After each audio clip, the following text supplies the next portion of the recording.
கிட்டத்தட்ட ஒரு 7-8 ஜிபி வருது, ரொம்ப ஹை குவாலிட்டியா இருக்கு, 2K வீடியோ குவாலிட்டிக்கு ஈக்குவலா இருக்கு. இதை வந்து வேற யாரும் வந்து வேணும்னு எல்லாம் லீக் பண்ணவே முடியாது. ப்ரொடக்ஷன் சைட்ல இருந்தாங்க லீக் ஆயிருக்கணும், வேற நடுவில் எந்த சோர்ஸும் இதுக்கு இருக்க வழி இல்லை. இப்போ இதை பொலிட்டிக்கல் ஆக்குனதுனால தான் கமெண்ட் வருது. இப்போ காரைக்குடியில் விஜய் இன்னைக்கு பேசும்போதெல்லாம் அதுதான் மென்ஷன் ஆகுது. இப்போ பொலிட்டிக்கலானா யாருக்கு லாபம், அதுதானே கேள்வி. நான் வந்து ஒரு அரசியல் ரீதியாக ஏதோ ஒன்று செய்கிறேன் அப்படின்னா எனக்கு அதில் லாபம் இருக்கணும். ஆதவ் தரப்பு குற்றம் சாட்டுறது முருகனும் உதயநிதியும் சேர்ந்து அப்படின்றாரு. அதுக்கான வாய்ப்பு இல்லை. என்ன காரணம்னா, முருகன் வந்து கூட்டு சதி பண்ணிட்டாரு அப்படின்னு சொன்னா அப்போ அதிமுக தான் இதுல பாதிப்பு அடையணும். முருகனும் உதயநிதி சேர்ந்து கூட்டு சதி பண்ணி இந்த மாதிரி திருட்டு வீடியோ போட்டாங்க அப்படிங்கிற ஒரு அபத்தமான குற்றச்சாட்டை நீங்க முன் வச்சீங்கன்னா கவலைப்பட வேண்டியது யாரு? எடப்பாடியா? கண்டிப்பாக நான் அடிச்சு சொல்ல முடியும், சென்ட்ரல் போர்ட் ஆஃப் ஃபிலிம் சென்சார்ல இருந்து யாரும் இதை செஞ்சிருக்கவே மாட்டாங்க. அவங்களுக்கு என்ன லாபம்? முதல்ல அவங்களுக்கு ஏது அரசியல்? நாளைக்கு வந்து கோர்ட்ல ஒரு பிரச்சனை வந்துருச்சுன்னா கூண்டுல நிற்க வேண்டியது அதிகாரி. அப்படியான வாய்ப்புகள் கிடையாது இல்லைங்க. அப்படின்னா இன்னும் ஒரே ஒரு தரப்பு தான் இருக்கு, அது வந்து பட தயாரிப்பு குழு தான். அதாவது ஆரின் அதர்வேர்ட்ஸ் வந்து விஜய் தரப்பு தான், ஆதவ் தரப்பு தான். சீப்பா வந்து பப்ளிசிட்டி ஸ்டண்ட் காலங்காலமா டிவிக்கு வந்ததுல இருந்தே அதாங்க நடந்துட்டு இருக்கு.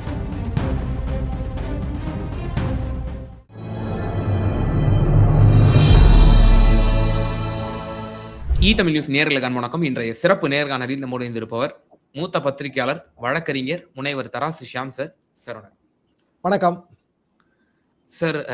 இன்றைய தினம் வந்திருக்கக்கூடிய காலையிலே வந்திருக்கக்கூடிய ஒரு செய்தி, ஜனநாயகனுடைய முழு திரைப்படமும் இணையத்தில் வந்து வெளியாகி இருக்கிறது என்கிற ஒரு செய்தி. நேற்றைய தினம் ஒரு 5 நிமிடமோ 10 நிமிடத்திற்கு உட்பட்ட ஒரு காட்சி மட்டும் வெளியானது. அதுவே சர்ச்சைக்கு உள்ளானது. இப்போ முழு படமும் வெளியாகி இருக்கிறது. அந்த பட தயாரிப்பு குழு இது தயவு செஞ்சு டவுன்லோட் பண்ணாதீங்க, இதை வந்து நீங்க எங்களுடைய குடும்பங்களையும் பார்க்கணும், எங்களுடைய அதை பங்களிப்பை பார்க்கணும், எனவே 500 கோடியினுடைய அந்த விவகாரம் அப்படின்ற மாதிரி இப்போ வினோத் தரப்பும் திரை உலகினுடைய பிரபலங்களும் பலரும் வந்து இந்த லீக் ஆனது சம்பந்தமான கண்டனங்களையும் வருத்தத்தையும் தெரிவிச்சுட்டு வர்றாங்க. ஆதவ் அர்ஜுனாவிடம் இது சம்பந்தமான ஒரு கேள்வியை தனியார் தொலைக்காட்சியினுடைய நிருபர் கேட்கும் பொழுது, ஜனநாயகன் வராம இருந்ததுக்கே காரணம் வந்து உதயநிதி ஸ்டாலின் அவர்களும் எல்முருகனும் செஞ்ச கூட்டு சரிதாங்க அப்படின்னு அவர் சொல்லியிருக்காரு. எல்லாம் எப்படி பாக்குறீங்க சார்? பொதுவாக திருட்டு வீடியோங்கிறது ரொம்ப கண்டிக்கப்பட வேண்டிய விஷயங்க. ஏன்னா அது உழைப்பை திருடுவதற்கு சமம். தமிழ் ராக்கர்ஸ்னு ஒரு காலத்தில் ஒரு சீரியலுங்க, ரொம்ப பாப்புலர். அதில் வந்து இந்த திருட்டு வீடியோங்கிறது எப்படி உருவாகுதுங்கிறதெல்லாம் ரொம்ப தெளிவாக விளக்கியிருப்பாங்க. திருட்டு வீடியோ எப்படி உருவாகுதுன்னா, பட தயாரிப்பு நிறுவனங்களுக்கு இடையில இருக்கிற போட்டி ஒரு ரீசன், பட தயாரிப்பு நிறுவனத்துக்குள்ளே இருக்கிற உள்குத்து ரெண்டாவது ரீசன். ஏன்னா இதுல வந்து சினிமா நடிகர்கள் ஒருத்தருக்குள்ள ஒருத்தர் போட்டி, அதெல்லாம் கூட நான் ஓரளவுக்கு ஏத்துக்கிறேன். அது அப்படியெல்லாம் வர்றதுக்கு வாய்ப்பு இருக்கிற மாதிரி தான் நான் உணர்றேன். எங்க காலத்துல வந்து வீடியோ தொழில் முதல்ல வரும்போது, அதாவது நான் என்னோட படம் தயாரிக்கும் போது வீடியோ தொழில் கிடையாதுங்க. 2 படம் என்னோட படம். அப்போ என்னோட முதல் பத்திரிகை திரைச்சுவைங்கிற சினிமா பத்திரிகை தான். வீடியோ தொழில் கிடையாது. பிரிண்ட்டை வந்து நம்ம 12 பிரிண்ட்டுக்கு ஆர்டர் போடுவோம். எக்ஸ்ட்ரா பிரிண்ட் எங்கேயாவது திருட்டுத்தனமாக அடித்து அது வியாபாரம் பண்ணுறவங்க, அது ரொம்ப கடினமும் கூட. அப்படி தான் இருந்ததுங்க. ப்ராக்டிக்கலாக ரீலை தான் நீங்கள் ஒரு இடத்துக்கு ஒரு இடம் நீங்கள் டிரான்ஸ்ஃபர் பண்ணணும். இப்போ மெட்ராஸ் மாதிரியான பெரிய ஊர்களில் 5 தியேட்டர் 6 தியேட்டர் ரிலீஸ் பண்ணோன்னா 3 பிரிண்ட்டை வச்சு சைக்கிள் ஷிஃப்டில் வந்து ஒரு தியேட்டர்லேருந்து இன்னொரு தியேட்டருக்கு கொண்டு போவோம். அதாவது ஒரு தியேட்டரில் படம் ஓடிடுங்க 10:30 மணிக்கு, 12 மணிக்கு வந்து இன்னொரு தியேட்டரில் படம் ஓட்டுவோம். அப்போ நடுவில் இருக்க 1.5 மணி நேரம் சைக்கிள்லேயே கொண்டு போய் கொடுத்துட்டு வருவாங்க. இதுக்கு ஒரு தொழிலே இருந்ததுங்க. சைக்கிளில் கொண்டு போய் கொடுக்கறதுக்கு ஆளெல்லாம் உண்டு. இதெல்லாம் 1980 கதை, 45 வருஷத்துக்கு முன்னாடின்னு வச்சுங்களேன். அப்போ வந்து இந்த டிரான்ஸ்ஃபர் பண்ணும்போது திருட்டு பிரிண்ட் போட்டுறது அப்படிங்கிற ஒரு நடைமுறை இருந்துச்சு. அது 2 ரீலா 4 ரீலா இப்படி திருட்டு பிரிண்ட் போட்டு அதை சேர்க்கறது. பல இடங்கள்ல அந்த வியாபாரத்துக்குன்னே தனி ஆளுகள்லாம் இருந்தாங்க. அது ரொம்ப மட்டமாக இருக்கும் அந்த பிரிண்ட் ஆக்சுவலாக. இப்படியான சூழலுக்கு பிறகு வீடியோ உலகம் வந்துச்சு. திருட்டு வீடியோங்கிறது நம்ம பார்க்க ஆரம்பித்தோம், கொஞ்சம் கொஞ்சமாக பார்க்க ஆரம்பித்தோம். இணையம் வந்த பிறகு இப்போ இந்த பழைய பிரிண்ட் ரோல் சிஸ்டம் எதுவுமே கிடையாது. எல்லாமே டவுன்லோடு, எல்லாமே வந்து இணையத்தோட ஃபார்மேட் என்னவோ அந்த ஃபார்மேட், MKV ஃபார்மேட்டு இல்லை வந்து MP2 இதெல்லாம். நான் இதை கேட்டப்ப என்ன சொன்னாங்கன்னா, இது நல்ல ஹை குவாலிட்டிங்க, வந்து டவுன்லோடு போடுறதுக்கே இணையத்தில் வந்து நல்ல பவர்ஃபுல் இணைய இணைப்பு இருக்கணும், ஏன்னா கிட்டத்தட்ட ஒரு 7-8 ஜிபி வருது, ரொம்ப ஹை குவாலிட்டியா இருக்கு, 2K வீடியோ குவாலிட்டிக்கு ஈக்குவலா இருக்குன்னு காலையிலேயே ஃப்ரெண்ட்ஸ் சொன்னாங்க. நான் இது சம்பந்தமா உடனே என்னோட திரைத்துறை பழைய நண்பர்கள் எல்லாருமே ரொம்ப சீனியர்ஸ்னு வச்சுங்களேன், ஆளார் 75+, ரொம்ப நாளா இந்த தொழிலில் இருக்கிறவங்க, அவங்க வந்து ரொம்ப ஹை குவாலிட்டியா இருக்குங்க, இதை வந்து வேற யாரும் வந்து வேணும்னு எல்லாம் லீக் பண்ணவே முடியாது. படத்தோட பிரிண்ட்டை பார்த்தோம் அப்படின்னா, ஒன்று சென்சார் போர்டுக்கு அனுப்புறதுக்கு முன்னாடி நம்ம தயார் பண்ற பிரிண்ட் மாதிரி தெரிஞ்சுதுங்க, ஃபைலோட ஃபார்மேட்டை பார்த்தா அப்படி தெரியுது. அப்படி இல்லைன்னா ப்ரொடக்ஷன் சைட்ல இருந்தாங்க லீக் ஆயிருக்கணும், வேற நடுவில் எந்த சோர்ஸும் இதுக்கு இருக்க வழி இல்லை. காரணம் என்னன்னா உண்மையிலே ஒரு பக்கா குவாலிட்டியான பிரிண்ட்டுங்க இது. எடுத்துட்டாங்க. இப்போ அது வந்து இன்னைக்கு இப்போ இணையத்தில் நீங்கள் பழைய டவுன்லோட் லிங்க்ல இல்லை, காலையில சொல்லிட்டாங்க இல்லைங்க அப்படின்னு. ஆனால் அதுக்குள்ளே நிறைய பேர் வந்து டவுன்லோடு போட்டு அவங்க வந்து அவங்களோட க்ளவுட் ஸ்டோரேஜ்லேயோ இல்லைன்னா வந்து டிரைவ்லேயோ போட்டு அது தனியாக பார்த்துக்கிட்டு இருக்காங்க. நீங்கள் என்னதான் டவுன்லோடு பண்ணாதீங்கன்னு கேட்டாலும் இதான் நடக்குங்க. இப்போ பொது வழிக்கு வந்துருச்சுன்னா அவ்வளவு தானே, அது நீங்க தடை பண்ண முடியாது இல்லைங்களா? முடியாது. கோர்ட்ல போய் ஒரு ஆர்டர்லாம் வாங்கிட்டு வரலாம், அவன் எடுத்துருவான். அது யார் வந்து லீக் பண்ணானோ அவன் அவனோட லிங்க் எடுத்துருவான். ஆனா ஏராளமான பேர் இறக்கி அவங்க கிளவுட்லயோ இல்லைன்னா அவங்க டிரைவ்லயோ வைப்பாங்கல்ல, அது நீங்க ஒண்ணுமே செய்ய முடியாது, வாய்ப்பு கிடையாது. அப்போ ப்ராக்டிகலி எல்லா ரீசனுக்கும் படம் ரிலீஸ் ஆயிடுச்சுன்னு நம்ம எடுத்துக்க வேண்டியதான். ஆனா விஜயோட தீவிர ரசிகர்கள் தியேட்டருக்கு போய் பார்ப்பாங்க, அதுவும் நம்ம பார்க்க வேண்டிய விஷயம் தான். இப்போ இதை பொலிட்டிக்கல் ஆக்குனதுனால தான் கமெண்ட் வருது. இப்போ காரைக்குடியில் விஜய் இன்னைக்கு பேசும்போதெல்லாம் அதுதான் மென்ஷன் ஆகுது. அப்போ பொலிட்டிக்கலானா யாருக்கு லாபம், அதுதானே கேள்வி. நான் வந்து ஒரு அரசியல் ரீதியாக ஏதோ ஒன்று செய்கிறேன் அப்படின்னா எனக்கு அதில் லாபம் இருக்கணும். ஆரின் வருஷம் எனக்கு ஓட்டு கிடைக்கணுங்க இல்லையா? அப்போ ஆதவ தரப்பு குற்றம் சாட்டுறது முருகனும் உதயநிதியும் சேர்ந்து அப்படின்றாரு. அதுக்கான வாய்ப்பு இல்லை. என்ன காரணம்னா ரெண்டு பேருமே வந்து வெவ்வேறு எண்ணில் இருக்கிறவங்க, தோக்கடிக்கணும், ஒருத்தர் தோக்கடிக்கணும்னு நினைக்கிறவங்க. அது போக வந்து உதயநிதி திரைத்தொழில இருந்து வர்றவர் தான். அவர் வந்து திருட்டு வீடியோவை ஆதரிக்கவும் மாட்டாங்க. திரைத்தொழில இருக்க யாருமே ஆதரிக்க மாட்டாங்க திருட்டு வீடியோ. ஏன்னா பெரிய உழைப்பு சுரண்டல், அதுல 400-500 கோடி ரூபாய் பணம் இருக்கு. அப்படி யாருமே ஆதரிக்க மாட்டாங்க. எவ்வளவுதான் அரசியல் இருந்தாலும் அப்படியான ஒரு செயல்ல, கீழ்த்தரமான செயல்ல வந்து ஈடுபட மாட்டாங்க. நிச்சயமா உதயநிதி ஈடுபட மாட்டாரு. பராசக்தி படக்குழுவை வந்து திட்டமிட்டே அனுப்புனது வந்து உதயநிதி தான் அப்படின்ற ஒரு விஷயத்தையும் சொல்றாரு. அது ஏங்க, அது கூப்பிட்டது மோடி அவர்கள். பராசக்தியும் ஜனநாயகனும் சேம் டைம்ல ரிலீஸ் ஆக வேண்டிய படம் தான். ஜனவரி 9, இன்னொன்று ஜனவரி 10. அப்போ முதல் பிரச்சனை எப்படி கிளம்புச்சு யோசிச்சு பாருங்க. ஜனவரி 9 முதல் ரிவ்யூக்கு போச்சுங்க, அதாவது ஈசி எக்ஸாமினேஷனுக்கு போச்சு. எப்போதுமே இந்த சென்சாரை பத்தி எனக்கு நல்லா தெரியுங்கிற முறையில் சென்சார் ஸ்கிரிப்டும் சென்சார் பிரிண்ட்டும் போடுறது தனி சிஸ்டங்க அந்த காலத்தில். இப்போ சென்சார் பிரிண்ட் வந்து நெட்ல ஷேர் ஆகி போகுது. சென்சார் ஸ்கிரிப்ட் கண்டிப்பா இருக்கும், ஒரு சென்சார் ஸ்கிரிப்ட் இருக்கும், அது கொடுக்காம முடிய முடியாது. அதுல வந்து அப்ஜெக்ஷனபிளா வசனம் இருக்கா இல்லையான்னு பாத்துருவாங்க, முதலே பாத்துருவாங்க. பிரிண்ட் பாக்குறதுக்கு முந்தைய அதை பாத்துருவாங்க. அப்போ ஈசிக்கு போகும்போது ஈசியில பார்த்து நிறைய மெம்பர்ஸ் பார்ப்பாங்க. ஈசி எப்படின்னா ஒரு 100 பேர் ஒரு அந்த போர்டில் இருந்தாங்கன்னா யாரு எந்த படத்தை என்னைக்கு பார்க்க போறாங்கன்னு கடைசி வரைக்கும் ரகசியமா தான் வச்சிருப்பாங்க. காலையில நமக்கு 10 மணிக்கு தான் தெரியும். சென்சார் போர்டு ஈசியில உட்கார்ந்து எத்தனையோ நண்பர்கள் எனக்கு தெரியுங்க, பார்த்துட்டு வந்து சொல்லுவாங்க இந்த படம் பார்த்தாங்க, சர்டிஃபிகேட் இஷ்யூடு இல்லை சர்டிஃபிகேட் டினைடுமாங்க. ஏன்னா அவங்க பார்த்த பிறகு வெளியிலேயே போக முடியாது. ஒன்று சர்டிஃபிகேட்டை பற்றி ஏதோ முடிவு பண்ணிட்டு தான் ஈசி வெளியில் போகும். ஈசி வெளியில் போனோம்னா நமக்கு ஆர்சி இருக்குது, ரிவைசிங் கமிட்டி இருக்குது, நம்ம அப்பீல் போகலாம். அவன் கட்டு கொடுப்பான். கட் லிஸ்ட்டை வந்து ஜனநாயகன் படக்குழு ஒத்துக்கிடுச்சு. அதனால வந்து யூஏ தரேன்னு அவங்களும் ஒத்துக்கிட்டாங்க. அதுக்கு பிறகு சென்சார் போர்டு ஈசியில் இருந்த ஒரு மெம்பர் அப்ஜெக்ட் பண்ணுறாரு. இதான் நடந்தது. அப்படி அப்ஜெக்ட் பண்ணுறதுக்கு அவருக்கு உரிமை இருக்கானா? உரிமை இருக்குது, அதான் அதோட சிக்கல். அப்போ வந்து அவர் அப்ஜெக்ட் பண்ணிட்டாரு. ஈசியிலேருந்து ஆர்சிக்கு போகுது ரிவைசிங் கமிட்டி. இதே கதை தான் பராசக்திக்கு நடந்துச்சு. இப்போ ரிவைசிங் கமிட்டிக்கு போகும்போது இவங்க நடுவில் பைபாஸ் பண்ணி கோர்ட்டுக்கு போனாங்க. அது பெரிய தவறு, அதுதான் தவறுங்க. ஏன்னா சிஸ்டம் வந்து ஈசி, ஆர்சி, அப்புறம் மும்பையில் இருக்கிற ஃபுல் கமிட்டி, அப்புறம் வந்து அப்பீல் ட்ரைபுனல் இருந்துச்சு. இப்போ அதை எடுத்துட்டாங்க.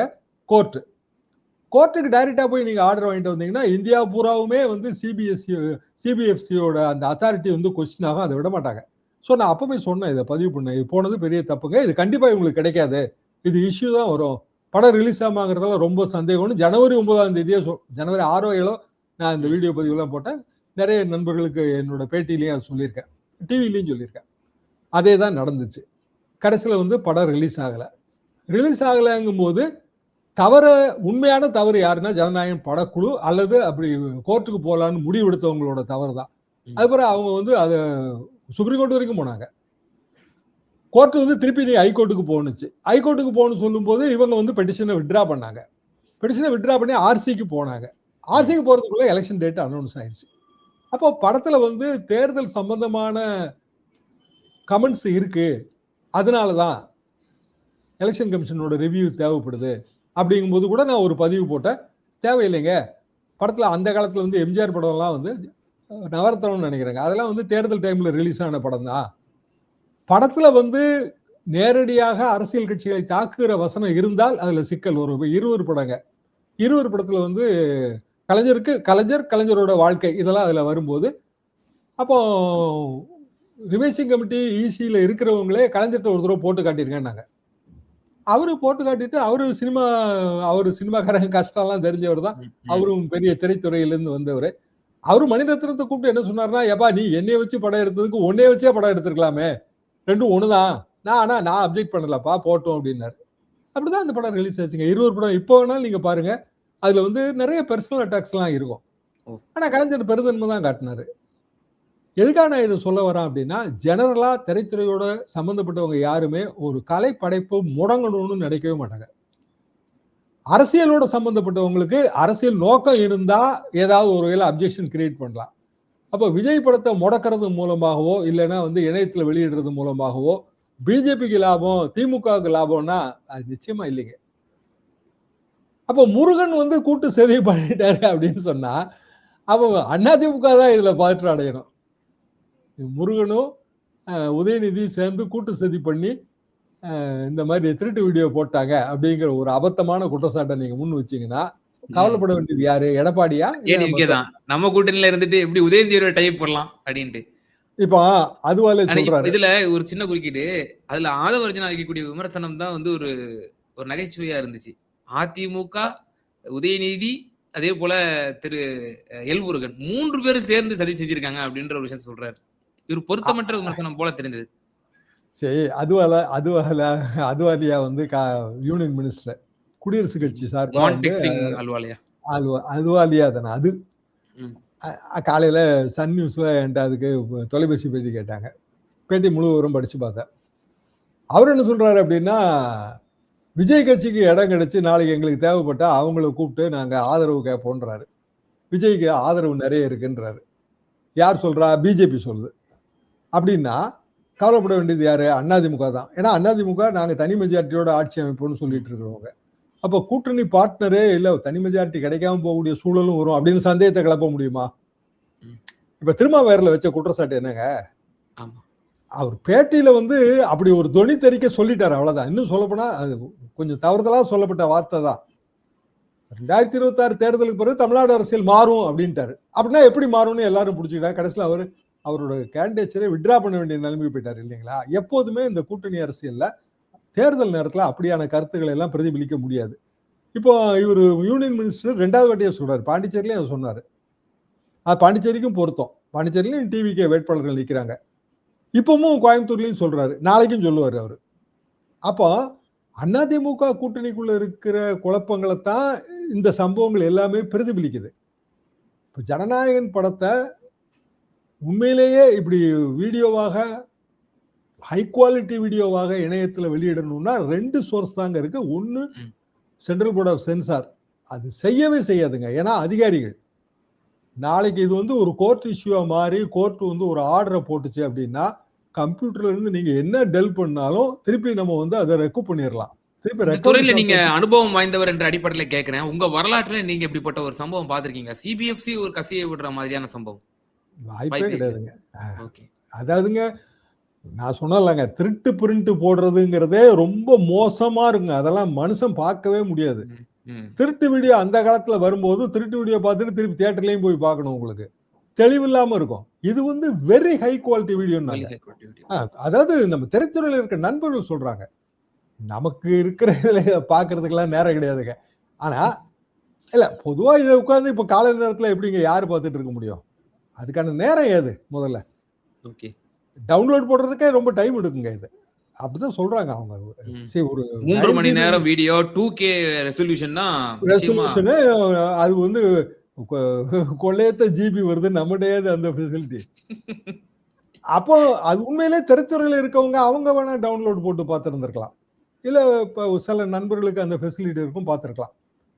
ஆனா கண்டிப்பாக நான் அடிச்சு சொல்ல முடியும், சென்ட்ரல் போர்ட் ஆஃப் ஃபிலிம் சென்சார்ல இருந்து யாரும் இத செஞ்சிருக்கவே மாட்டாங்க. அவங்களுக்கு என்ன லாபம் முதல்ல? அவங்களுக்கு ஏது அரசியல்? நாளைக்கு வந்து கோர்ட்ல ஒரு பிரச்சனை வந்துருச்சுன்னா கூண்டுல நிக்க வேண்டியது அதிகாரி. அவங்கலாம் மத்திய அரசாங்கத்துல உயர் பொறுப்புல இருக்கிற அதிகாரி. அவன் வாழ்க்கையவே தமிழ்நாட்டுல இருக்கிற 10 தொகுதிக்காக பணயம் வைப்பான். ம். ஏங்க இதுல பிஜேபி 27 தொகுதியில நிக்குது. இதனால எத்தனை தொகுதியில கூடுதலா ஜெயிச்சிரும் சொல்லுங்க? அப்படியான வாய்ப்புகள் கிடையாது இல்லங்க. அப்படின்னா இன்னும் ஒரே ஒரு தரப்பு தான் இருக்கு. அது வந்து பட தயாரிப்பு குழு தான். அதாவது ஆர் இன் அதர் வேர்ட்ஸ் வந்து விஜய் தரப்பு தான். ம். ஆதவ் ம். தரப்பு தான். அதாவது ஜெனரலா நான் பார்த்துங்க, சீப்பா வந்து பப்ளிசிட்டி ஸ்டண்ட் காலங்காலமா உங்க டிவிக்கு வந்ததுல இருந்தே அதாங்க நடந்துகிட்டு இருக்கு. நீங்க திருச்சியோட பிரச்சாரத்துல தொடங்குதுன்னு பாருங்க. இப்ப இன்னைக்கு காரைக்குடி என் ரூட்ட பூரா பாருங்க, வீடியோ பாருங்க. பெரிய அளவுக்கு வாகனம்லாம் கிடையாதுங்க. போலீஸ் பாதுகாப்பே இல்ல. என்னை வந்து ரொம்ப என் பாதுகாப்புக்கே கேள்விக்குறின்னு தானே விஜய் சொல்லிட்டு இருந்தாரு. பயங்கரமான போலீஸ் பாதுகாப்புங்க. இந்த பக்கம் ஒரு பெரிய போலீஸ் வண்டி, அந்த பக்கம் போலீஸ் வண்டி, பின்னாடி ஒரு வண்டி. அப்பப்ப நின்னு அவங்க பாக்குறாங்க. ஜங்ஷன்ல வந்து போலீஸ் பாதுகாப்பு போட்டிருக்காங்க. வண்டி வேகமா வந்துடலாங்க. இவங்க ஜங்ஷன் ஆர்கனைஸ் பண்ணிருக்காங்க. எங்கெல்லாம் அந்த கூட் ரோடு இருக்கோ, எங்கெல்லாம் விலக்கு பிரிஞ்சு கூட் ரோடு சேரும் இல்லைங்களா, ஒரு இடத்துல பஸ்ஸுக்கு நிப்பாங்கல்ல ஜனங்க, அந்த கூட் ரோட்ல எல்லாம் வண்டி ஸ்லோ பண்ணுது. முதல்ல தெரிஞ்சு ஸ்லோ பண்றாங்க. கையில எல்லாரும் பூ எல்லாத்தோடய ரெடியா இருக்காங்க. அவங்க அப்படியே வண்டியை சூழ்ந்துடுறாங்க. வண்டியை சூழ்ந்து பூவெல்லாம் போட்டுட்டு அப்புறம் வண்டியெல்லாம் கிளீன் பண்ணி மினிமம் 3 to 4 மினிட்ஸ் ஆகுதுங்க ஒரு கூட் ரோட தாண்டி வர்றதுக்கு. அப்போ வந்து மதுரை காரைக்குடி ரோடு அது வந்து ஒரு செமி ரூரல் ரோடு தாங்க. செமி அர்பன் காரைக்குடி டவுனுங்க. பட் இப்போ அந்த பாதைங்கிறது ஒரு மாதிரி ரூரல் ஏரியாவுக்கு நிறைய கிராமங்களுக்கு பிரிஞ்சு போற கிளைச்சாலைகள் கொண்ட பாதை. அப்போ ஒவ்வொரு ஜங்ஷன்லயும் மினிமம் வந்து 3 மினிட்ஸ் ஆகுது, இல்லை 4 மினிட்ஸ் ஆகுதுங்க. ஒரு 50 ஜங்ஷன் இருந்தா நீங்க பாத்துக்குங்க எவ்வளவு நேரம் டிலே ஆகும்னு பாத்துக்குங்க. அது போக அதை தாண்டி வரும்போது இன்னும் மக்கள்கிட்ட எழுச்சியே இல்லைங்க. அவரோட ரொம்ப ஃப்ரீயா தான் இருக்கு. அங்கங்க வீடுகள்ல நிக்கிறவங்க எம்ஜிஆர் காலத்துல எம்ஜிஆர் வரும்போது ஓடி வருவாங்கங்க வீட்டுல இருந்து. அப்படியெல்லாம் ஒண்ணும் தெரியலைங்க. ஜங்ஷன்ல ஆள் நிக்குதுங்க, நிறுத்தி இருக்காங்க. அவங்க வண்டி வரும்போது அப்படியே சூழ்ந்துடுறாங்க வண்டியை. வண்டி ஒரு 3 நிமிஷம் நிக்குது. 3 நிமிஷம் டீ பிரேக் மாதிரி வீடியோ பிரேக்குங்க. அவங்க ரெடியா வீடியோ எல்லாம் வச்சிருக்காங்க. அதை எடுக்கிறாங்க. அப்படியே அது வந்து இணையத்துல அவங்களோட வெப்சைட்ல அது ஓடுதுங்க. நீங்க நல்லா பாருங்க, அது தெள்ள தெளிவா தெரியும். அதை தாண்டி வண்டி வரும்போது வண்டிக்கு பின்னாடி இருக்கிற அந்த வாகன அணிவகுப்பு வரும்போது சைடுகள்ல வீடுகள் இதெல்லாம் இருக்கும்ல, அங்க இருந்து இப்ப ஜனங்க ஓடியாரணும்ல. ஒரு பேர்ல அவ்வளவு ஒரு பெரிய பற்று பாசம்லாம் இருக்கிறதுனா ஓடி வரணும்ல. ஒரு ரோட்டுக்கும் வீடுகளுக்கும் இடையில சில அடி தாங்க வித்தியாசம் இருக்கு. அப்படிலாம் யாரும் ஓடியே வரல. கொஞ்சம் பேர் மரத்தடியில நிழலுக்கு நின்றவங்க போனா போதுன்னு கையை காட்டிட்டு இருந்தாங்க, அவ்வளவுதான். இதை தாண்டி வேற ஒன்றும் பெரிய எழுச்சியெல்லாம் இல்லைங்க. அது அப்படியான விஜய் அப்படி ராங்கா லீடு பண்றாங்கன்னு தான் நான் நினைக்கிறேன். சரி, ஒரு நீங்க வந்து ரூரல் ஏரியாவை புள்ளி ரூரல் செமி ரூரல்னு பிரிக்கணுங்க. அர்பன் ஏரியாவை புள்ளி அர்பன் செமி அர்பன் பிரிக்கணும். மோஸ்ட்லி அர்பன் ஏரியால நீங்க பெரம்பூர் மாதிரியான பகுதிகளுக்குள்ள ஒரு 500 பேர் 1000 பேரை வந்து ஒரு ஸ்ட்ரீட்ல கூட்டிங்கனாலே கிரௌட் நிரம்பி வழிஞ்சிரும். ஏன்னா இடம் கிடையாதுங்க இங்க. குறுகலான சந்துகள் சிட்டில அப்படிதானே இருக்கு. இல்லைங்க, நீங்க வந்து ஒரு 50 அடி 60 அடி அகலம் உள்ள ரோட்ல கூட நீங்க 500 பேரை வச்சு கூட்டம் கட்டிடலாம். ரூரல் ஏரியாவுக்கு போனீங்கன்னா ரோடு வந்து அப்படியே ஜீலோன்னு இருக்கும். நீங்க கூட்டம் காட்டுறதுங்கிறதுக்கு உங்களுக்கு ஆர்கனைசேஷன் வேணும். அதாவது கிளைக்கழகங்கள் நிறைய இருக்கணும். கிராமங்கள் தோறும் வந்து அமைப்புகள் இருக்கணும். அவங்க எல்லாம் வந்து காத்து கிடக்கணும். புதுக்கோட்டையில பெரியண்ணன் ஒருத்தர் இறந்துட்டாரு. அவர் திமுகவோட பெரிய அமைப்பாளருங்க. அவரு புதுக்கோட்டையில 3 தொகுதி வாங்கிட்டு பிஜேபி நிக்கிறதுனால எனக்கு பழைய நினைவுகள் வந்துச்சு. அவர் வந்து தெளிவா இவங்களெல்லாம் கூப்பிட்டு சொல்லுவாரு, கலைஞர் வராரு, 10 மணிக்கு வரேன்னு சொல்லுவாரு, 12 மணிக்கு தான் வருவாரு, 2 மணி நேரம் இங்க காத்துக்கிட்டு இருக்கவங்க மட்டும் இரு, மற்றவங்களாம் வீட்டுக்கு போகும்பாரு. முதல் பாயிண்ட் அதாங்க. அதெல்லாம் இளைஞர்கள்லாம் நிற்பாங்க. இதெல்லாம் ஒரு 80ஸ்ன்னு வைங்களேன். அப்புறம் அவங்க கொஞ்சம் பேர் நிற்பானா, இங்க பாரு வந்து நின்றுட்டேன்னா அப்புறம் போகக்கூடாது, தண்ணி குடிக்கணும், தம் அடிக்கணும் அப்படின்னு நீ போகணும்னு நினைச்சியா இப்பவே போயிருப்பாரு. இப்படியே வரிசையா கழிச்சுக்கிட்டே வருவாருங்க அவரு. என்னன்னா இவன் கலைவான், இதனால வந்து நமக்கு வந்து சிக்கல் வரும் ஒரு அப்படின்னு ஆ. நினைக்கிறது தான். ம். அவரு மதுரையில இருந்து வருவாரு புதுக்கோட்டைக்கு கலைஞர். மதுரையில இருந்து வரும்போது அவங்க ஆர்கனைஸ்டா டிஸ்ட்ரிக்ட் வரும்போது கலைஞர் வண்டிக்கு பின்னாடி எந்த வண்டி வரணுங்கிற அளவுக்கு அது ஆர்கனைஸ் செட்டப்புங்க. புரோட்டோகாலை தாண்டி வேற வண்டி வர முடியாது. இப்போ மதுரையில இருந்து மதுரையில பொறுப்பாளர்களோட வண்டி கலைஞர் வண்டிக்கு பின்னாடி வருமா? பார்டர் வந்த உடனே அதை மாத்திடுவாங்க. உடனே மாத்திட்டு அடுத்த ஏரியாவோட பொறுப்பாளர் வண்டி தான் கலைஞர் வண்டிக்கு பின்னாடி போலாம். என்ன காரணம்னா தலைவர் வந்து தலைவருக்கு பின்னாடி அவருக்கு அடுத்த கட்டத்துல உள்ள பொறுப்பாளர் தான் அந்த வரவேற்பை கவனிக்கணுங்க. இங்க அது எதுவுமே இல்லைங்க. அடுத்த கட்ட பொறுப்பாளர்னு அங்க யாரும் இல்ல. இப்ப விஜய் வண்டி வருது அப்படின்னா வண்டிக்கு அடுத்தாப்புல வரப்போற இன்னொரு வண்டி எதுவாக இருக்கணும்னா அந்த அந்த பகுதியை சேர்ந்த ஒரு அமைப்பாளர் அவர் ஏற்பாடு பண்ணியிருக்கிற வாகனங்கள். அது இல்லைனாலே தேர்தல் அரசியல்ல ஓட்டா நீங்க மாத்த முடியாது. சரி, இவன் ஓகே. தாங்க ஓட்டா மாத்துவான். இவனை கோவப்படுத்திட்டாலும் இவன் வந்து கடுப்பாயிருவான். ம், ம். இந்த ஆர்கனைஸ் செட்டப்போட ப்ராப்ளம் என்னன்னா கீழ்மட்டத்தை கோவப்படுத்த முடியாது. நல்லது என்ன அப்படின்னா கீழ்மட்டம் ஜனநாயக துடிப்போட இருக்கும். ஓகே. இந்த பாயிண்ட வந்து இவங்க இன்னும் புரிஞ்சுக்கிட்ட மாதிரி தெரியல எனக்கு. டிவிக்கே புரிஞ்சுக்கிட்ட மாதிரி தெரியல. அவங்க நினைக்கிற மாதிரி 20% ஓட்டு அதெல்லாம் வந்து சாத்தியமே கிடையாதுங்க. 8ல இருந்து 12% ஓட்டு. அந்த ஓட்டு எப்படி வரும்னா அந்த விஜய் மாற்று சக்தி, அப்புறம் வந்து எல்லாருக்கும் ஓட்டு போட்டு போட்டு நம்ம எண்ணத்தை கண்டோம். இளைஞர்களுக்கே உரித்தான ஒரு இவருக்கு ஒரு ட்ரை கொடுத்து பார்ப்போங்க. ம், ம். இவங்க எப்போதுமே 15% 20% இருக்காங்க. ஓகே. இன்னைக்கு வந்துங்க வேட்பாளர் லிஸ்ட் ஃபைனலைஸ் ஆகி வெளியில பட்டியல் வந்துருச்சு ம். இல்லைங்களா? ஆவரேஜா பாத்தீங்கன்னா 234 தொகுதியில ஒரு தொகுதிக்கு வந்து 15ல இருந்து 20 வேட்பாளர்கள் இருக்காங்க. சில தொகுதியில 30 கூட வருது. அப்படின்னா என்ன அர்த்தம்? 4 முனைன்னு சொல்றோம் நம்ம களம். சில இடங்கள்ல 5 முனை, 6 முனை, 7 முனைலாம் தெரியுது. சசிகலா வேட்பாளர், இவங்க வேட்பாளர்லாம் கணக்குல எடுத்து பார்க்கும்போது, ம், ஐயா ம். ராமதாஸ் வேட்பாளர்லாம் கணக்குல எடுத்து பார்க்கும்போது. அப்ப 7 கேண்டிடேட் தான் இருக்கணும். சுயேட்சை வந்து ஒரு 5 பேர், 6 பேர் நிக்கலாம். அப்ப 12ல இருந்து 13 நிக்கலாங்க. 15 நிக்கலாம். 20, 25ன்னு போனீங்க அப்படின்னா, அந்த களம் வந்து ரொம்ப குழப்பமாயிரும். ம். அப்ப குழப்பமாகும்போது என்ன ஓட்டு ஆர்கனைஸ்ட் ஓட்டுன்னு பாருங்க. திமுக ஓட்டு ஆர்கனைஸ்ட் ஓட்டா இருக்கும். திமுக ம். ஓட்டு, அதிமுக ஓட்டு ஆர்கனைஸ்ட் ஓட்டா இருக்கும். இந்த இடத்துல விஜய்ங்கிறவரோட நிலை என்ன? விஜய் விட்டுருங்க. டிவிகேயோட நிலை என்ன? ஒரு முறையான ஒரு ஆர்கனைஸ் எதுவுமே இல்ல. களத்துல அவங்களுக்கு வந்து பிஎல்ஏ எதுவுமே அவங்களுக்கு வந்து இல்லாத ஒரு சூழ்நிலையில, அந்த மாரியான சமயங்கள்ல வந்து அப்ப அவங்க நிச்சயமா ஒரு எக்ஸ்போஸ் ஆயி அது ஒரு எதுல எக்ஸ்போஸ் ஆகுதுன்னா, இந்த புரோகிராம்ல எக்ஸ்போஸ் புரோகிராம்ல ஆகுதுங்கிறேன். எக்ஸ்போஸ் ஆகுது. ஓகே. இப்ப த்ரூ வந்து this programme. Yes. Madurai to Karaikudi என் ரூட்ல ம். நடக்கிற சம்பவங்கள வீடியோவா நம்ம பார்க்கும்போது, நம்ம இங்க ம். இருந்தானங்க பார்க்கிறோம். நம்ம வந்து அந்த ஊருக்கு போய் நேரா பார்க்கல. ஆனா வீடியோ ம். வந்து இன்னைக்கு அது வந்து தெள்ள தெளிவா உட்கார்ந்த இடத்துல இருந்தே பார்க்கறதுக்கான ம். வசதிய குடுத்துருச்சு. அப்போ ஜங்ஷன்ல இருந்து அடுத்த ஜங்ஷனுக்கு போறதுக்குள்ள அந்த ரோடு இருக்கிற நிலைமை, அந்த ரோட்ல பிரிஞ்சு போற கிளை ரோடுகளோட நிலைமை, கிளை ரோடுகள்ல இருந்து வண்டிகள், மக்கள் வரக்கூடிய நிலைமை, இத நம்ம பார்க்கிறோம்ல. ம். அதாவதுங்க தேர்தல் ஒரு நடக்கக்கூடிய இப்ப நாளன்று கூட தாவேகாவுனுடைய அந்த நிலைமை வந்து அப்பட்டமாக நமக்கு இன்னும் தெரிஞ்சது. 11 நாள் தானங்க இருக்கு. ஏங்க நேத்து வந்து எஸ். தாவேகா ஸ்டில் 11 பொருளாளர டேஸ். பத்தி அவங்க மிஸ்ஸஸ் வந்து கம்ப்ளைண்ட் குடுக்குறாங்க. ம். அவரு ஒரு கேண்டிடேட். ம். அவங்க எங்க கம்ப்ளைண்ட் குடுக்குறாங்க? கமிஷன் ஆபீஸ்ல கம்ப்ளைண்ட் குடுத்துட்டு அது பேட்டி குடுக்குறாங்க. கடுமையான குற்றச்சாட்டுகளை முன்வைக்கிறாங்க அவங்க.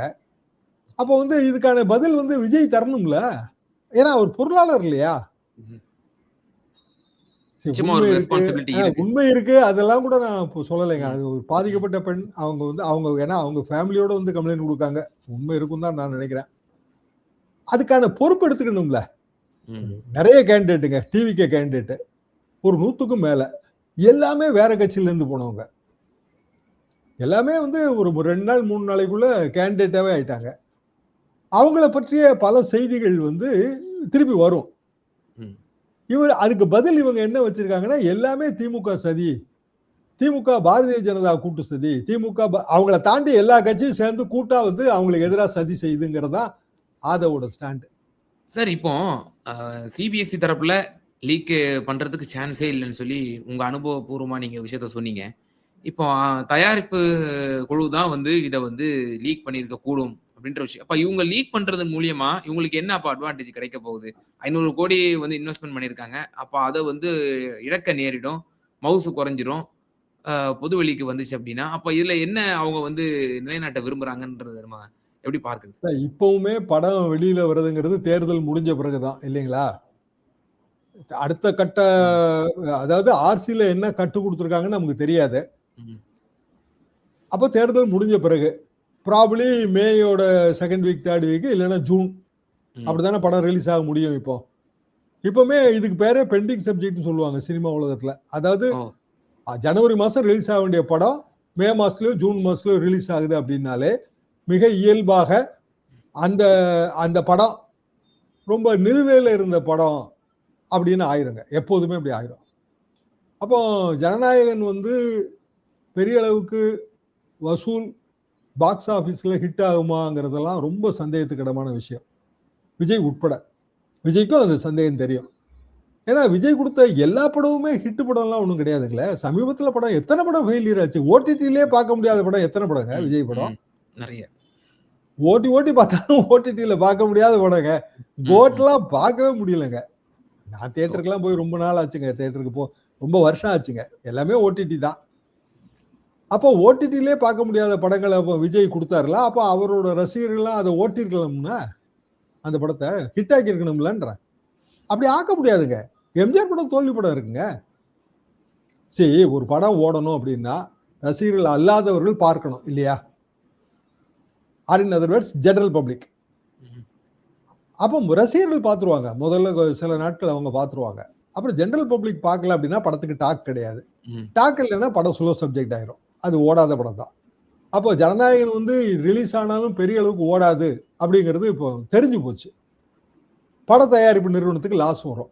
லாஸ்னா இப்போ இருக்கிற சிஸ்டம் எப்படின்னா, பட தயாரிப்பு நிறுவனம் உண்மையிலேயே படம் போட்டிருக்கா, அவங்க தான் உண்மையான தயாரிப்பான்னு யாருக்குமே தெரியாது.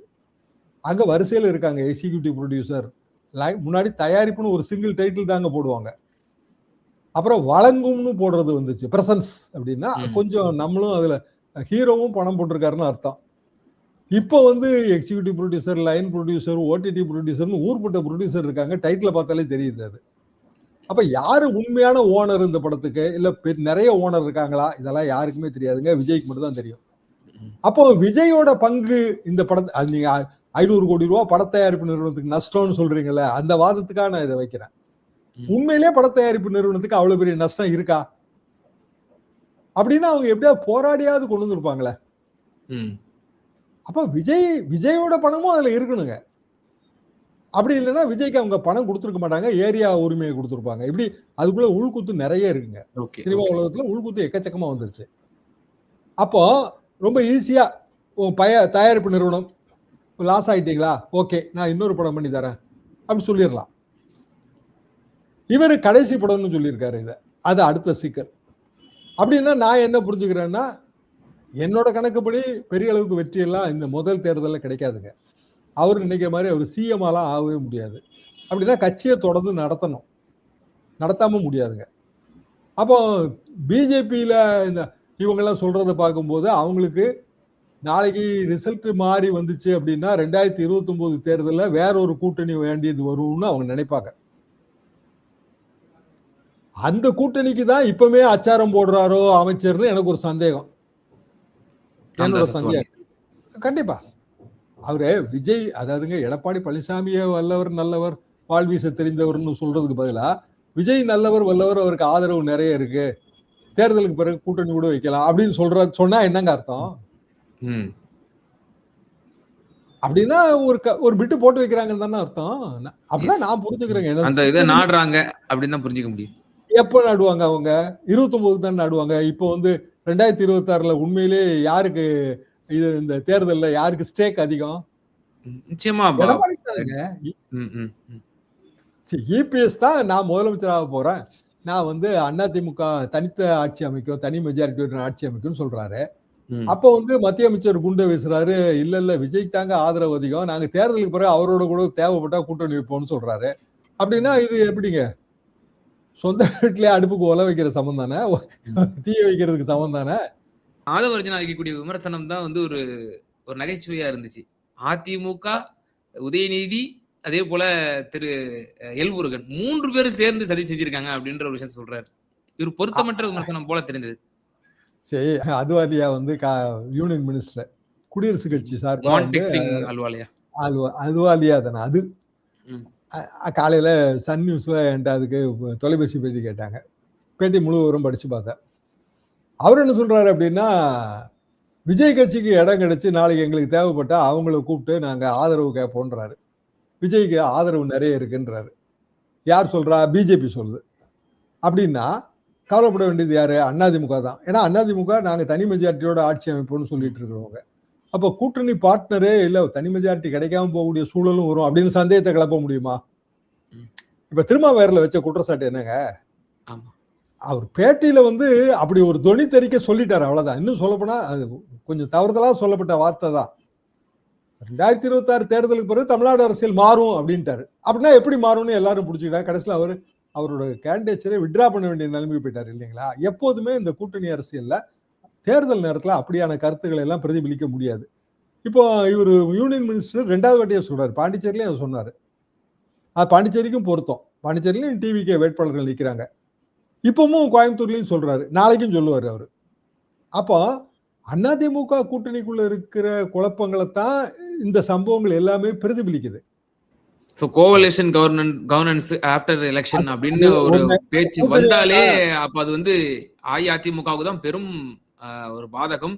இது இபிஎஸ் இதை வந்து இது ஒரு முற்றுப்புள்ளி வைத்திருக்க வேண்டும். இது இந்த மாதிரியான ஒரு விஷயத்தை என்கரேஜும் அவர் வந்து பண்ணிருக்க கூடாது. அவரை யாரு அங்க வந்து அவரு என்கரேஜ் பண்ண என்ன டிஸ்கரேஜ் பண்ணா யாரு கண்டுக்கிறா? கோயம்புத்தூர்ல சொன்னது ஒன்னும் புதுசு இல்லைங்களா? அதான் பாண்டிச்சேரியில அதானே சொன்னாரு. பாண்டிச்சேரியில சொல்லும்போது அதிமுக கண்டுக்கலைங்க. ஏன்னா அவங்களுக்கு 2 சீட்டு தான் அங்க நிக்கிறாங்க. அவங்க தமிழ்நாட்டுல சொல்லும் போது கண்டுக்கணும். அப்பவும் அவங்க வந்து அதை பத்தி கவலைப்படுற மாதிரி தெரியல. தனியா ஓடுது. ஏன்னா எடப்பாடி பழனிசாமிக்கு நல்லா தெரியும் இந்த 27 தொகுதியில இவங்க எத்தனை தொகுதி ஜெயிச்சிருவாங்கன்னு பார்ப்போம் அப்படின்னு அவர் மனசுல வச்சிருப்பாரு. கொடுக்கும் போதே வந்து எல்லாத்துக்கும் ஆப்போசிட் தொகுதிகள் ஜெயிக்கவே முடியாத தொகுதியெல்லாம் தள்ளி விட்டாச்சு. அப்ப தள்ளி விட்டுட்டு அதுல இவங்க ஜெயிச்சு வந்து விஜய் ஜெயிச்சு வந்து அப்புறம் கூட்டணியா ரைட்டு அதெல்லாம் மீசம் முளைக்கட்டியா அத்தைக்கு அப்புறம் பாத்துக்கலாயா அப்படிங்கிற கதை அது. அப்ப அவர் கண்டுக்க மாட்டேங்கிறாரு. சரி விஜய் அவர் இல்ல எங்களுக்கு பாருங்க சதி, ஜனநாயகனுக்கு எதிராக பெரிய சதி, சதிக்கு முக்கிய காரணம் மத்திய இணையமைச்சர் முருகன் அப்படின்னு அங்கேயே கை வைக்கிறாரு அவரு. ஒரு படம், அது ஹீரோ, அவருக்கு கடைசி படம். அப்புறம் அரசியல் தலைவர் ஆயிட்டாரு, அடுத்த முதலமைச்சர் ஆகணும்னு சொல்லிட்டு இருக்காரு. அவருக்கு எதிராக சதி செய்யற ஒரு கட்சி, அந்த கட்சியோட 2029 கூட்டணி வைப்பீங்களாப்போ? கூட்டணி வச்சீங்க அப்படின்னா நீங்களும் மத்தவங்க மாதிரி தானே. தேர்தல் வெற்றிக்கு நீங்க யாரு கூட வேணாலும் கூட்டணி வைப்பீங்க. ரைட்டு, கூட்டணி வச்சுக்கோங்க. அப்ப வச்சா எடப்பாடி பழனிசாமி அவர் என்ன பண்ணுவாரு? 2029 வந்து 40 தொகுதி 10 தொகுதியை வந்து அவரு கொடுத்துருவாரா விஜய்க்கு? அப்போ இது எல்லாமே குழப்பலா இருக்காங்க. ஸ்ட்ராட்டஜி வந்து தெளிவா இல்லைங்க, நேரேட்டிவ் தெளிவா இல்லை. இன்னைக்கு ஆங்கில பத்திரிகை இந்தியன் எக்ஸ்பிரஸ்ல முதலமைச்சர் பேட்டி கொடுக்குறாரு. முதலமைச்சர் பேட்டியில அவரு அந்த நேரேட்டிவ் கிளீனா செட் பண்றாரு. அதாவது மத்திய அரசாங்கம் எப்படி நீங்க வந்து சட்டமன்ற தேர்தலுக்கு எதுக்கு நேஷனல் பாலிடிக்ஸ் பேசுறீங்க? மாநிலத்தை பாதிக்குது. இப்போ உதாரணமா வந்து எஃப்சிஆர்ஐ சட்டம் வந்து இங்க கிறிஸ்தவ மைனாரிட்டிகளை பாதிக்கும். கிறிஸ்தவ மைனாரிட்டி ஓட்டு எங்களுக்கு வந்துரும் நம்பிட்டு இருக்கிறது யாரு? டிவிக்கு. இப்ப என்ன நேரேட்டிவ் செட் ஆகுது? கிறிஸ்தவ மைனாரிட்டி இன்ஸ்டிடியூஷனே அழிக்க பாக்குறாங்கிற நேரேட்டிவ் செட் ஆகுது. ஏன்னா வக்ஃபு அப்படிதான், வக்ஃபுல பிரச்சனை ஆகிட்டா அது இப்ப இன்னைக்கு வந்து சட்டத்துக்கு வந்து கோர்ட் வந்து முட்டுக்கட்டை போட்டு வச்சிருக்கு. அப்ப இதுக்கும் நாளைக்கு முட்டுக்கட்டை விழத்தாங்க செய்யும். அப்ப எஃப்சிஆர்ஏ இப்ப கொண்டு வர வேண்டிய அவசியம் என்ன? அது கொண்டு வரும்போது கேரளா தேர்தலுக்காக நீங்க எப்படி பின் வாங்கினீங்க? இதெல்லாம் அவர் சொல்றாரு. அடுத்தது என்ன சொல்றாரு? இல்ல டீலிமிட்டேஷன் எக்ஸசைஸ் பண்ணாமலேயே வந்து நீங்க பார்லிமெண்ட் எண்ணிக்கையை தன்னிச்சையா கூட்டுறீங்க. வாஸ்தவம். நீங்க என்ன அடிப்படையில பார்லிமெண்ட் எண்ணிக்கையை கூட்டுறீங்க? அதெல்லாம் கிடையாதுங்க. ரொம்ப நாளா கம்மியா இருக்கு, அதனால இப்ப கூட்டுறோம். 2014 இருந்து கம்மியா தானே இருந்தது. 2014 நீங்க கூட்டியிருக்கலாமே. அப்ப சட்டம் இருந்துச்சு. என்ன சட்டம்? ஒரு குறிப்பிட்ட காலத்துக்கு பிறகுதான் அப்படின்னு. இப்போ அந்த சட்டம் நீர்த்து போச்சானா? இல்ல, பழைய சட்டம் அப்படியே தான் இருக்கு. அந்த சட்டத்தை நாங்க திருத்த போறோம்ன்றாங்க. அது முதலே திருத்திருக்கலாமா? அப்போ பெண்களுக்கான ரிசர்வேஷன் நீங்க இப்ப இருக்கிற நம்பர்லயே பெண்களுக்கான ரிசர்வேஷன் கொடுக்கணுமா? ஏன் கொடுக்க கூடாது? இல்ல அது நம்பர் பத்தாது. ரைட்டு, நம்பர் பத்தாது அப்படின்னா நீங்க என்ன பண்ணுவீங்க? ப்ரோரேட்டாவா கொடுப்பீங்களா, ப்ரொபோர்ஷனேட்டா கொடுப்பீங்களா? 2 கடையில வித்தியாசம் இருக்கா இல்லையா? சரி, 500 தொகுதின்னு வச்சுக்கோங்க. பாராளுமன்றத்துக்கு 500 தொகுதி இருக்கு. 209 தொகுதி நீங்க ஏத்த போறீங்க அப்படின்னா 50% நீங்க ஏத்திருக்கீங்க இல்லைங்களா? நான் இல்லைங்க, அதே மாதிரி உங்களுக்கும் நீங்க 40 தொகுதி 60 தொகுதி ஆகி தந்துருவோம் அந்த இடத்துல தவறு வருது. எப்படி தவறு வருதுன்னா, நார்த் வெர்சஸ் சவுத். அப்போ கேரளாவை, தமிழ்நாட்டை, ஆந்திராவை, அப்புறம் பாண்டிச்சேரி இதோட எம்பிக்களை தனி கணக்கா போடுங்க. வட இந்திய எம்பிக்களை தனி கணக்கா போடுங்க. நீங்க 500 750 ஆக்கி வட இந்தியாவையும் தென்னிந்தியாவையும் பிரிக்கும் போது வட இந்திய எம்பிக்களை எண்ணிக்கை கூடிடுவாங்க. ஏன்னா அது வந்து நமக்கு ப்ரொபோர்ஷனேட்டா கிடைக்காது. ஸோ ஆட்டோமேட்டிக்கா அப்போ மோடிஜிக்கு கவு பெல்ட் மட்டும் போதுமானது. தென் தமிழகத்துல வரக்கூடிய தென்தமிழர்களுடைய பங்களிப்பே வேண்டாம். தென்னாட்டோட பங்களிப்பே வேண்டாங்க. ஏற்கனவே இந்தியாவோட பிரச்சனையே அதுதான். அதாவது தென்னாட்டை தொடர்ந்து புறக்கணிச்சாங்க. காங்கிரஸ் ஆட்சி காலத்துல இருந்து நான் சொல்றேன். ஆனா தென்னாடு வளர்ச்சி விகிதாச்சாரத்துல ரொம்ப கூட இருக்கு. வெஸ்ட் பெங்கால என்னங்க ப்ராப்ளம்? ஏங்க மம்தா வந்து பிஜேபி, திமுக எல்லாம் கூட்டா இருக்குன்னு ஏன் குற்றச்சாட்டு வைக்கிறாங்க? ஏன்னா எஸ்ஐஆர்ல நமக்கும் அவங்களுக்குமான வித்தியாசம் என்ன? நம்ம சட்ட போராட்டமும் நடத்திட்டு எஸ்ஐஆர் பணியும் முடிச்சிட்டோம். அவங்க சட்ட போராட்டம் நடத்தும் போதே எஸ்ஐஆர்ல மாடிஃபை பண்ணிட்டாங்க. எஸ்ஐஆர்ல என்ன மாடிஃபைனா புது அல்காரிதம் கொண்டு வந்தாங்க. நிறைய பேர் அது புரிஞ்சுக்க மாட்டேங்கிறாங்க. புது அல்காரிதத்தை அது வெஸ்ட் பெங்காலுக்கு மட்டும்தாங்க. புது அல்காரிதத்துல உங்களுக்கு 6வது புள்ளியா நீங்க இருந்தீங்க அப்படின்னா அன்மேப்டுக்கு போறீங்க. சரி, எங்க அப்பா அம்மாவுக்கு 3 குழந்தைகளுங்க. எங்க தாத்தா பாட்டிக்கு நிறைய குழந்தைகள் 12 எல்லாம் இருக்குங்க எங்க குடும்பத்துல. இப்போ 1 2 வெஸ்ட் பெங்கால்ல என்ன சொல்றான் அப்படின்னா, உங்களுக்கு நீங்க 6வது ஆஃப் ஸ்பிரிங்க, அதாவது 6 பேரு ஒரே ஒரு பேரண்ட்டை காட்டியிருந்தா அது வந்து அல்காரிதத்துக்கு அது அல்காரிதம் ஏத்துக்க மாட்டேங்குது. நீங்க வந்து சரி, ஆமா, அதுலதாங்க இந்த 60 லட்சம் பேர் இருக்காங்க. ஓகே, ஒரு 6 பாயிண்ட் கொடுத்துருக்காங்க. உலகமா அநியாயம் அது. அப்போ ஒவ்வொரு மாநிலத்திலையும் மக்கள் தொகை பெருக்கம், அந்த குடும்பங்களுடைய நிலைமை எல்லாமே மாறும். ரொம்ப பழமையான நகரங்க கல்கத்தா சுத்தி இருக்கிற பகுதிகள்லாம். அங்க 6 குழந்தை 8 குழந்தைலாம் இருக்கும், நிச்சயமா இருக்கும். ஆனா இப்ப நீங்க வந்து அதை காட்டினீங்க அப்படின்னா உங்களை வந்து சந்தேக பட்டியலில் வச்சிடறாங்க. நீங்க வந்து உண்மையான வாக்காளர் இல்லை அப்படின்னு சந்தேக பட்டியலில் வச்சிடறாங்க. ரைட்டா? இதை விட அநியாயம் என்னன்னா, உங்க தாத்தாவோட பேரை நீங்க காட்டினீங்கன்னா இதே சந்தேக பட்டியல் அப்படியே வருது. அடுத்த அநியாயம் என்னன்னா, ஸ்பெல்லிங் மிஸ்டேக்கு. இப்ப நமக்கு சர்நேம்லாம் பெரிய அளவுக்கு நமக்கு முக்கியத்துவம் கிடையாதுங்க. நம்ம ஈஸியா எஸ்ஐஆரை வந்து அந்த பணியை ஈஸியா முடிச்சிட்டோம். அங்க வந்து சர்நேம் ப்ராப்ளம் இருக்கு, ஸ்பெல்லிங் ப்ராப்ளம் இருக்கு. அது எல்லாமே வந்து சந்தேக பட்டியலுக்கு போயிடுச்சு. அதுல மம்தா பானர்ஜி என்ன பண்றாங்க அப்படின்னா, இப்ப அவங்களுக்கு ஆன்டி இன்குமென்சி கண்டிப்பா இருக்கும். ஏன்னா அவங்க இல்லாம இருக்காது. அப்புறம் ஏற்கனவே அந்த ஆர்ஜிகார் ஹாஸ்பிட்டல் அந்த கொலை ப்ராப்ளம், இப்படி பல ப்ராப்ளம் அங்க இருக்கு. அவங்க வந்து கரெக்டா எஸ்ஐஆரை மட்டும் எடுத்துக்கிட்டு இவ்வளவு பிரச்சனை இருக்கு, ஓட்டரா இருக்கிறதுக்கே வந்து உன்னை விட மாட்டேன்றான், பெங்காலியை விட மாட்டேன்றான் டெல்லிக்காரன், அப்படி கொண்டு வந்து நம்ம வந்து டெல்லி வர்சஸ் தமிழ்நாடு வேற ரூட்ல செய்யறோம். டெல்லியில இருந்து நமக்கு ஃபண்டிங் கொடுக்க மாட்டேன்றாங்க, நம்மளை ஏமாத்துறாங்க, நிதி பங்கீட்டுல ஓர வஞ்சனை, இதுதான் நம்ம பாயிண்ட். அங்க என்ன பாயிண்ட் அப்படின்னா, ரொம்ப அடிப்படையான பாயிண்ட், டெல்லி உங்களை வாக்காளராகவே இருக்கக்கூடாதுன்னு சொல்லுது. ஏன்றாங்க 15 கிலோமீட்டர் அவங்களோட ரோட் ஷோ நடந்து போறாங்க, 15 கிலோமீட்டர், வெயில். அது போக பழைய ஆட்சியில் இருக்க எல்லா பிரச்சனையும் பின்னாடி போயிருச்சுங்க. ஒன்லி வந்து எஸ்ஐஆர் மட்டும் தான் இப்ப அங்க இருக்கு. மோடி பேசும்போது அதுதான் பேசுறாரு. நீங்க வந்து வேணும்னே வங்காளதேசக்காரனை வந்து உள்ள விட்டு நீங்க உங்க வாக்காளர் பட்டியல நீங்க உங்க ஆதரவு வாக்காளரை பெருக்கி வச்சிருக்கீங்க. இப்ப நாங்க அதெல்லாம் எடுத்துட்டோம், அதனாலதான் உங்களுக்கு இந்த பிரச்சனை வருது, நேஷனல் செக்யூரிட்டி இஷ்யூன்னு அவர் வேற மாதிரி பேசுறாரு. மம்தா எப்படி பேசுறாங்க அப்படின்னா, வங்காளி வந்து ஓட்டராகவே இருக்கக்கூடாதுன்னு டெல்லிக்காரன் நினைக்கிறான். என்னன்னா அந்த எபிக் கார்டு வந்து அங்க ரொம்ப முக்கியமானதுங்க. நீங்க ஓட்டரா இருந்தா தான் உங்களுக்கு ஓட்டர் ஐடி கார்டு கிடைக்கும். ஓட்டர் ஐடி கார்டு இருந்தா தான் பல ஸ்கீம்ஸுக்கு வந்து எலிஜிபிள் ஆகுறாங்க. மக்கள் காத்து கிடக்காங்க, எல்லாம் வயசானவங்க எல்லாரும். அந்த கார்டு வராதுங்களா? அப்ப நான் என்ன பண்ணுவேன்? அப்போ இதுல நான் எதுக்காக இதெல்லாம் சொல்ல வரேன் அப்படின்னாங்க, ஜனநாயகன் படம் ரிலீஸ் அதை தடுத்து நிறுத்துறது மூலமா தான் திமுக ஆட்சியை பிடிச்சிரும் அப்படின்னு ஆதவ் சொன்னார்னா, அவருக்கு அரசியல் முதிர்ச்சியே இல்லைங்கிறத காட்டுது. அதை வந்து விஜயும் ஆமா ஜனநாயகன் படத்துக்கு சதி பண்றாங்க, எனக்கு பெர்சனல் இஷ்யூ இருக்கு, அது தூண்டி விட்டதே இவங்க தான் அப்படின்னா, உங்களையும் உங்க பெர்சனல் இஷ்யூலையும் உங்களை தூண்டி விடுறாங்க, உங்க கட்சியோட பொருளாளரோட பெர்சனல் இஷ்யூவும் அவரை தூண்டி விடுறாங்க. அப்புறம் வரிசையா ஒருத்தரோட பெர்சனல் இஷ்யூவா வரும். எல்லாத்தையும் வந்து திமுக தூண்டி விட்டுட்டே இருக்கா ஒவ்வொரு குடும்பத்துக்குள்ளேயே போய். இல்ல அதிமுக தூண்டி விடுதா?